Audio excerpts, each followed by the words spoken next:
আমরা যারা আকীদা ও মানহাজে কঠোরতা অবলম্বন করি, কঠোরতা অবলম্বন করেন, সুবহানাল্লাহ, এই শব্দটা এখন থেকে কেটে ফেলেন।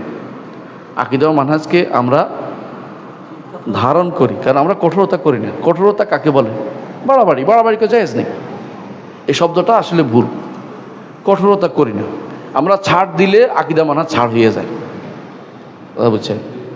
আমরা যদি বলে ধরেন মিছিল করা জায়েজ নেই, তো আমি যদি ছাড় দিই, তাহলে কি সমস্যা হলো? কি ছাড় হয়ে গেছে, এটা কঠোরতা না। কথা বুঝছেন কি না? আপনার মানহাজ ছুটে গেছে, আপনার আকীদা নষ্ট হয়ে যাচ্ছে। কথা বুঝছেন কি না? আমরা কঠোরতা শব্দটা জীবনে বলবো না। যারা এই কঠোরতা আমাদের বিরোধীরা বলে আমাদেরকে, ওরা বিরুদ্ধে কেন বলে? ওরা কিছু কিছু ছাড় গ্রহণ করে, বুঝলেন? যদি কেউ খাম্বারে যে পূজা করে আর আমরা বলে কঠোরতা করি, বলে হবে আমরা কঠোরতা করি না। খাম্বারে কিছু দেওয়া যায় না, আছে? আর কিছু যদি না হয় দেখে, তাহলে কমপক্ষে এটা কাফেরদের অনুসরণ না? হ্যাঁ, কাফেরদের অনুসরণ কিনা? এটা কাফেরদের অনুসরণ কিনা? এটা যদি কেউ কেয়াস করে যে পাথর মারা যায় এটার সাথে, তাহলেও যে কার অনুসরণ? পাথর মারা কার অনুসরণ? রাসূল অনুসরণ। আর খাম্বাতে ফুল দেওয়া কার অনুসরণ? কাফের অনুসরণ। যদি কুফরি শিরিকের কথা যদি নাই কইলাম, এটা তো পরের কথা, নিয়তের সাথে সম্পৃক্ত, অথবা তার উদ্দেশ্যের সাথে বলছে আমি এমনি শিক্ষা করছি ইত্যাদি ইত্যাদি। এটা আর রাসূল কি বলেছেন? মান তাশাব্বাহা বিকাওমিন ফাহুয়া মিনহুম, তাদের অন্তর্ভুক্ত হয়ে যাবে। ভয়াবহ বিষয় কিন্তু এগুলিকে আপনি কঠোরতা বলেন না, দয়া করে। এই জন্য সুন্নার উপর আঁকড়ে থাকবেন, কোনোদিন এটা কঠোরতা বলবেন না।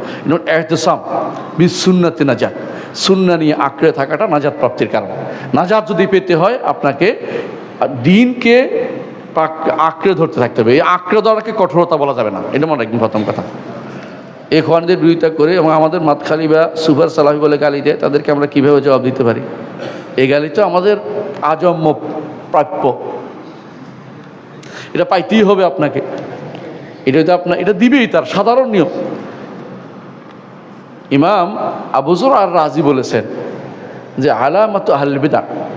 আবু যুর আর রাজি বুঝছেন তো? রাজিয়াইন বলে, আকিদাতুর রাজিয়াইন আমি পড়াচ্ছি এখন কুষ্টিয়াতে। দুই রাজি, আবু যুর আর রাজি, আবু হাতেম আর রাজি। ওনাদের বক্তব্য, শুধু ওনাদের না, অন্যদেরও বক্তব্য এটা। আগে যোগ দিয়ে আরো বলছে, বেদাতি দেখবেন, বেদাতির কাজে হলো সে অন্য কোনো বেদাতিরে ধরবে না। আল ওয়াকিয়াতু ফি আহলিল আসার, যারা কোরআন সুন্নাহ মেনেছিল তারা শুধু ধরবে। বুঝছেন কিনা?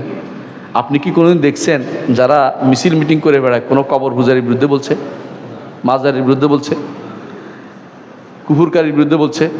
তার নেতা যদি কুফুরও করে এটার বিরুদ্ধে কথা কইবে না, কিন্তু আপনার বিরুদ্ধে লেগে যাবে। তার কাজ হচ্ছে আপনার বিরুদ্ধে লেগে যাবে, বুঝলেন কিনা? অনেককে দেখবেন সে রাফিজি শিয়া, রাফিজিরা তো কাফের, রাফিজিরা কাফের, কোনো সন্দেহ নেই। রাফিজি শিয়া যেগুলো এগুলি সমর্থন করছে পাগলের মতো, ওগুলির জন্য আপনার সাথে শত্রুতা আরম্ভ করে দিয়েছে, কিন্তু আপনার সমালোচনা তারা পরিপূর্ণভাবে করছে। অথচ এইটাই হচ্ছে ছেলে বেদাতিদের প্রমাণ। এই জন্য সলবে সালিন একটা কথা বলতেন যে আলামাতু আহলিল বিদআহ আল ওয়াকিয়াতু ফি আহলিল আসার, কোরআন সুন্নাহর অনুসারীদের পিছনে লেগে যাওয়া, সুপার সালাফি বলা, কট্টর বলা, এই জাতীয় কথাগুলি বলা, এটি হচ্ছে বেদাতিদের আলামত। এরা যোগ ধরে একবার বলতো হাসাউই, মানে ইবনে ওমর রাদিয়াল্লাহু আনহু মুতাজিলা কি বলতো জানেন? গণমানুষের লোক, তারা বিশেষ লোক, মানে এর বুঝে না। ইবনে ওমর রাদিয়াল্লাহু আনহু বুঝে না, নাউযুবিল্লাহ। আব্দুল্লাহ জাহাঙ্গীর রহমতুল্লাহ তার বইয়ের মধ্যে উল্লেখ করছে, দেখবেন নসফানত বিস্তারিত আছে, অন্য জায়গাতেও আছে এটা। তারা এটা বলছেন জমহুর সাধারণ মানুষ, মানে বুঝে না, ওরা বিশেষ লোক, বুঝলেন তো? যারা মিছিল করে,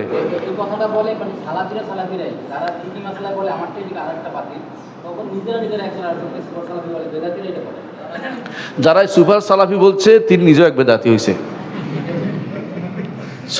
সুন্নত আঁকড়ে ধরার কারণে সুপার সালাফি বলতে পারে না। তো শুনেন, তবে যেই মাসালাতে ইখতিলাফ আছে সালাফদের মধ্যেই, সেই মাসালার কারণে সুপার সালাফি বলা যাবে না। বুঝা যাচ্ছে কথাটা? যেমন বিন বাজ রহমতুল্লাহ আলাইহি রুকু থেকে উঠে হাত বাঁধতেন, আলবানী রহমতুল্লাহ রুকু থেকে উঠে হাত বাঁধাকে অনুমোদন করেন নাই, তাই তো? এখন যদি আপনি বলেন যে এর অনুসারে এটা সুপার সালাফি, এই সুপার সালাফি, এটা জায়েজ নেই। এই জন্য সালাফিরা নিজেদের পরস্পরের মধ্যে কাদা সরাসরি বন্ধ করবে। তবে হারাম জায়গায় গেলে সেখানে অবশ্য ছাড় দিবে না। যেমন বায়াত করে ফেলে এখানে ছাড় দেওয়া যায় না, বুঝেন না কথা? কোনো জায়গাতে এই জায়গায় আপনি বলছেন ঠিক আছে, কিন্তু মনে রাখতে হবে যে সাধারণত সুপার সালাফি এরা যাদের মধ্যে বেদাতের কিছু লেশমা তারাই একে অপরকে সুপার সালাফি বলতে থাকে। আর কেউ আছে সন্দেহ খুঁজে বুঝেন না, সন্দেহ পায় নাই, জোর করে কাউকে সুরুরি খোয়ানি সন্দেহ খোঁজা বুঝেন তো, মানে হের জীবনে খুঁজে পাচ্ছে না, কোথাও মাইক্রোস্কোপে খুঁজে পাবে না, শুধু তার মতের বিরুদ্ধ হওয়ার কারণে কারো খোয়ানি, কারো সুরুরি, কারো অমুক কুরুরি বানানো, এটা হারাম, জায়েজ নেই। আপনি দলিল দিতে হবে যেটা কইছেন, কারণ আপনার দলিল বিহিত কথা গ্রহণযোগ্য হবে না। কথা বুঝছেন? যে কথাই বলেন সব কথার পিছনে কি লাগবে? প্রমাণ লাগবে। আপনার মতের বিরুদ্ধ হইলে কাউকে অপবাদ দিবেন, এটা শরীয়ত বিরুদ্ধ কাজ। অনেকে আছে যে মতের বিরুদ্ধ হওয়ার কারণে অথবা তার দলে নাই, তার সংগঠনে নাই, না থাকার কারণে আরেকজনকে কি করতেছে? নক্ত না, একদম পুরা এমন এমন বড় নেতা দেখছি, শুনছি আমার কাছে বলতেছে আপনি যতক্ষণ ছিলাম আপনার বিরুদ্ধে কইছে, মানে আমার বিরুদ্ধে কইছে। ওনার কোনো কাম নাই, মনে হচ্ছে আপনার বিরুদ্ধে কইছে। আমার মনটাই খারাপ হয়ে গেছে যে ওনার কাছে গেছি নসিহত শুনবো, উনি আপনার বিরুদ্ধে কইছে সারাক্ষণ। নাহলে হ্যাঁ, উনি কেন কইছে? আমি ওনার দলের লোক না, তাই। এগুলি হচ্ছে শয়তানের কাছে, শয়তান এদেরকে ধোঁকা দিচ্ছে।